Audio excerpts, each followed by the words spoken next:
প্রিয় মুসলিম ভাই ও বোনেরা, আল্লাহকে ভয় করুন এবং দোয়া করি আল্লাহ আপনাদের প্রতি রহম করুন। আজকে আমরা রাসূল সাল্লাল্লাহু আলাইহি ওয়াসাল্লামের ভালোবাসার দাবি করি এবং সেই ভালোবাসার দাবিতে আমরা যে সমস্ত কর্মকাণ্ড করে থাকি একটু ভাবা উচিত, আসলে এটি কি সুন্নাহ না এটি কি বিদআহ। যদি সুন্নাহ হতো রাসূল সাল্লাল্লাহু আলাইহি ওয়াসাল্লাম অবশ্যই করতেন, করার নির্দেশ দিতেন।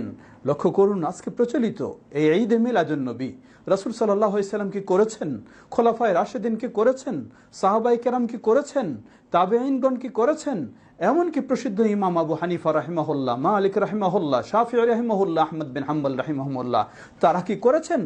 না, করেননি। বরং তাদের জীবনেও এগুলির অস্তিত্ব ছিল না। এ তো হয়েছে সেই হিজরি ৪র্থ শতাব্দীর শেষের দিকে শিয়াদের দ্বারা উৎপত্তি হয়েছে। এই সমস্ত তৈরি হয়েছে শিয়াদের দ্বারা, যারা খ্রিস্টানদের অনুসরণ করে কাজ করে। আজকে আপনি মুসলিম হয়ে সুন্নি দাবি করে, রাসূলের অনুসরণ দাবি করে কিভাবে শিয়াদের অনুসরণীয় হয়ে এই সমস্ত বাতিল কাজগুলি আপনি করতে পারেন?